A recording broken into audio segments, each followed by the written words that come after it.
Bapak Ibu yang dikasihi oleh Tuhan Yesus Kristus, kita perlu belajar juga dari cara dan pengalaman murid-murid Yesus dalam mengusir setan. Pelajaran apa yang bisa kita petik dari cara dan pengalaman murid-murid Yesus dalam mengusir setan? Pelajaran pertama. Seperti sudah saya singgung dalam Matius pasal 17 ayat 19 sampai 21. Para murid itu pernah gagal dalam mengusir setan. Waktu para murid itu pergi sendiri tanpa didampingi oleh Yesus. Mereka gagal. Di mana waktu itu ada seorang anak muda yang sakit ayan. Dan sakit ayan yang dialami oleh si anak muda ini rupanya dibuat oleh si iblis, Bapak Ibu. Gagal itu para murid. Kenapa mereka gagal? Tuhan Yesus memberikan konfirmasi dan jawaban. Karena mereka kurang berdoa, kurang beriman, kurang berpuasa. Akan bisa kita pelajari dari sini, Bapak Ibu. Perlu meningkatkan kualitas doa kita, iman kita, ketergantungan kita kepada Tuhan. Dan bahkan puasa, bukan hanya sekedar puasa tidak makan minum, Bapak Ibu.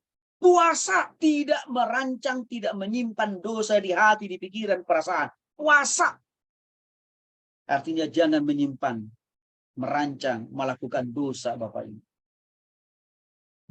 Ya.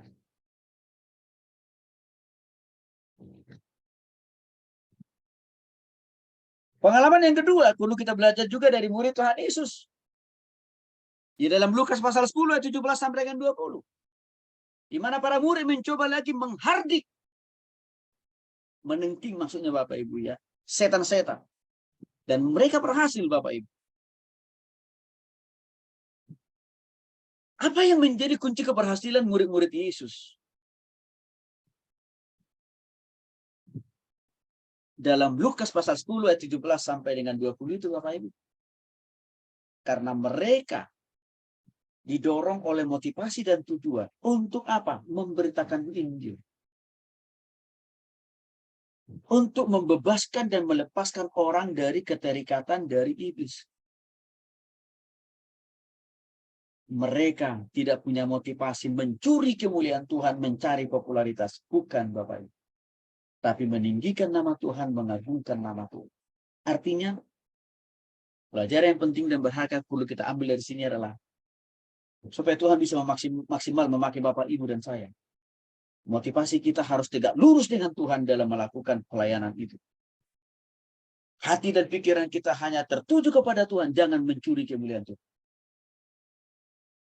Kadang-kadang orang, kenapa Tuhan tidak bisa pakai maksimal dalam melakukan pelayanan pelepasan? Karena ada kesombongan.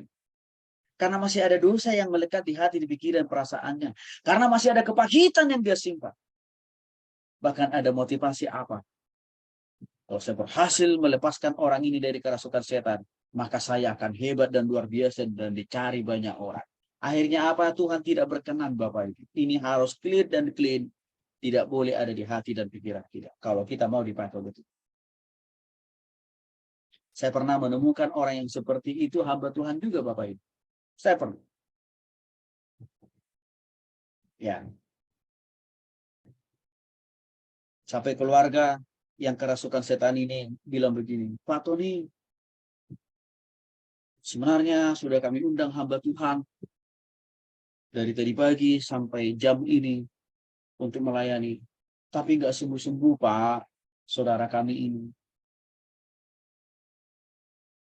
Dari pagi, siang, sampai sore, si hamba Tuhan ini, Bapak Ibu, tidak bisa menolong, tidak bisa membebaskan anggota keluarga yang kerasukan itu.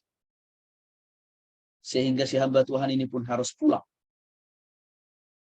Tanpa ada kebebasan dan kelepasan orang yang kerasukan ini dilepaskan oleh si iblis.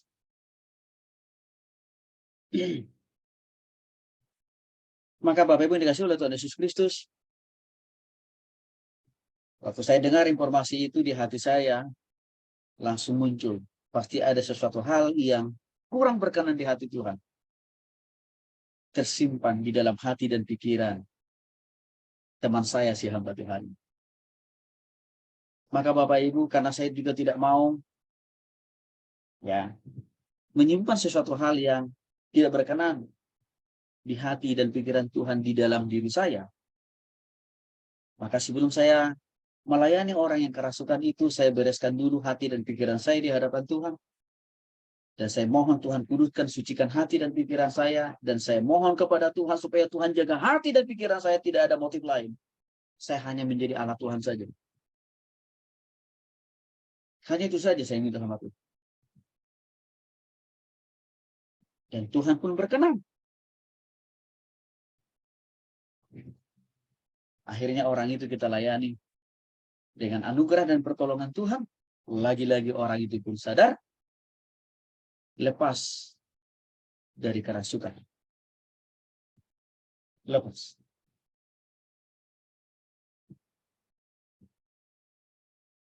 Bapak Ibu dikasih oleh Tuhan Yesus Kristus, tidak sampai waktu 2-3 jam. Hanya 15 menit. Tuhan bekerja lewat diri kita.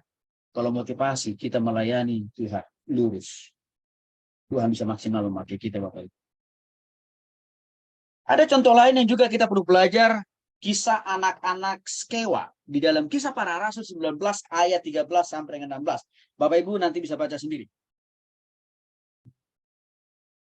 Di mana ya anak-anak Skewa ini, Bapak Ibu, bapaknya adalah imam kepala Yahudi di Bait Allah. Berarti kan orang tuanya hamba Tuhan kan? Kepala Yahudi di Bait Allah. Hamba Tuhan itu orang tuanya. Nama orang tuanya itu Skewa. Lalu anak-anaknya mencoba menghardik, mengusir roh jahat dari seseorang yang kerasukan. Dan mereka memakai nama Yesus juga, Bapak Ibu. Tapi apa hasilnya? Apa yang terjadi? Orang yang kerasukan setan itu menyerang balik anak-anaknya Skewa ini. Walaupun mereka memakai nama Yesus. Bahkan bukan hanya menyerang balik, mempermalukan. Setan itu mempermalukan mereka yang mengusir roh jahat dari orang yang kerasukan itu. Walaupun mereka memakai nama Yesus. Bapak Ibu tahu apa masalahnya, apa persoalannya? Karena anak-anak Skewa itu belum tinggal di dalam Kristus, dan Kristus belum tinggal dalam diri mereka, alias mereka belum sungguh-sungguh bertobat terima Yesus. Maka kembali iblis melawan mereka, menyerang balik mereka. Pelajaran penting yang bisa kita ambil dari sini apa, Bapak Ibu? Hidup kita harus beres di hadapan Tuhan. Hati, pikiran, perasaan kita harus clear dan clean di hadapan Tuhan. Jangan coba-coba kita mengusir setan atau melakukan pelayanan pelepasan kalau kita belum sungguh-sungguh bertobat. Jangan-jangan kita dipermalukan. Saya mendengar kesaksian orang-orang yang pernah dipermalukan oleh iblis waktu dia melakukan pelayanan pelepasan, Bapak Ibu.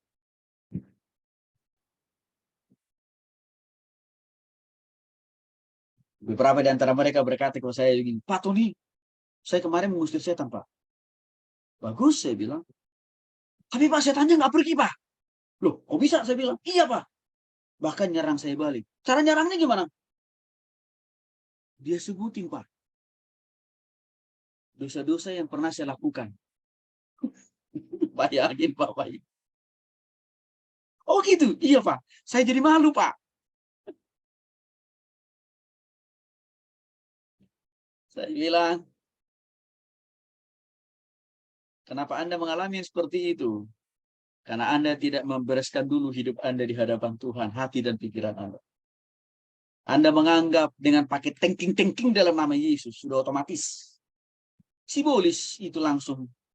Tapi enggak. Karena simbolis juga tahu isi hati dan pikiran Anda, saya bilang. Masih ada yang belum beres. Bapak Ibu, mari kita belajar dari sini. Supaya kita tidak dipermalukan oleh iblis, Bapak Ibu.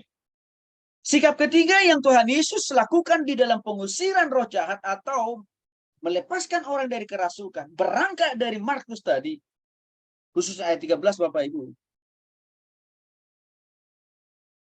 Kita bisa melihat bagaimana Yesus menghancurkan dan mengenyahkan. Mengenyahkan itu mengusir, ya. Menolak menengking, dan membumi hanguskan itu simbolis atau si. Contohnya, lagi-lagi kisah tragis di mana 2000 ekor babi yang terjun bebas dan mati lemas itu babi-babi, Bapak Ibu, atas perintah Yesus. Waktu Yesus mengeluarkan dan mengusir roh jahat dari seorang anak muda yang kerasukan itu.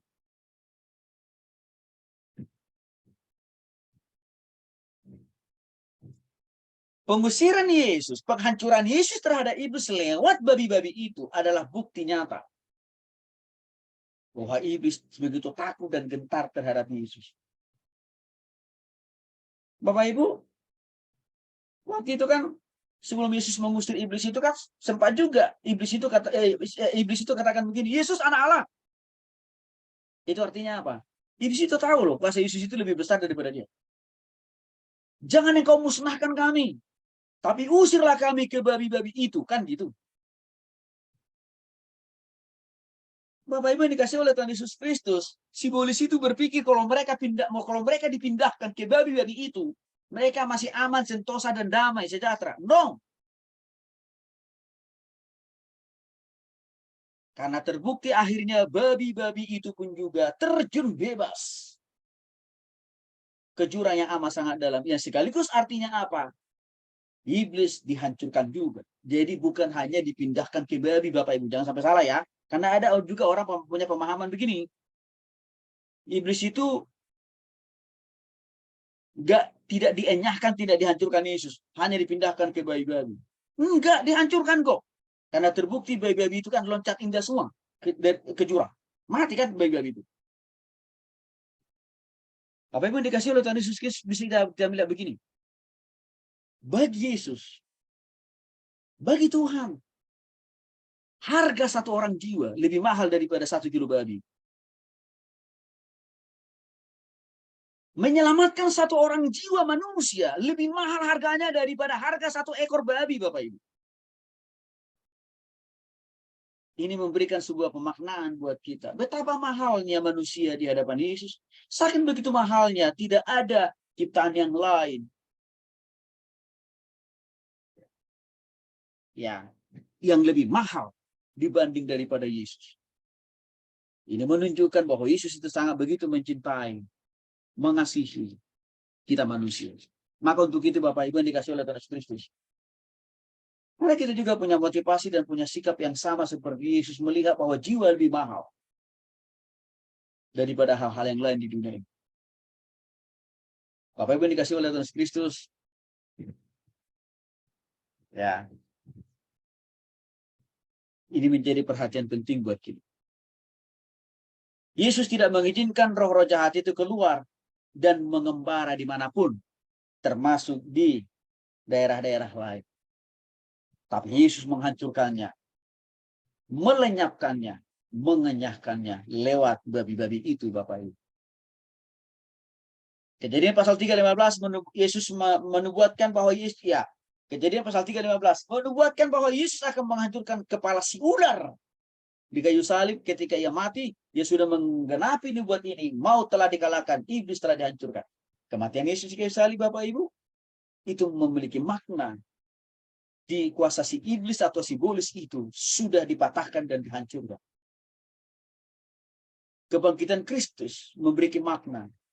Kuasa si iblis tidak akan pernah lebih hebat, lebih tinggi daripada kuasa Yesus. Maka waktu kita bertobat sungguh-sungguh percaya, kematian dan kebangkitan Kristus cukup untuk mengampuni dosa kita. Memberikan kita jaminan penyertaan dan kuasa hidup di dunia dan di surga. Mari kita pakai kuasa itu untuk melayani, untuk melepaskan orang yang sedang kerasukan. Bapak Ibu yang dikasih oleh Tuhan Yesus Kristus, maka kita harus sungguh-sungguh punya keyakinan yang besar waktu kita dipakai oleh Tuhan untuk melakukan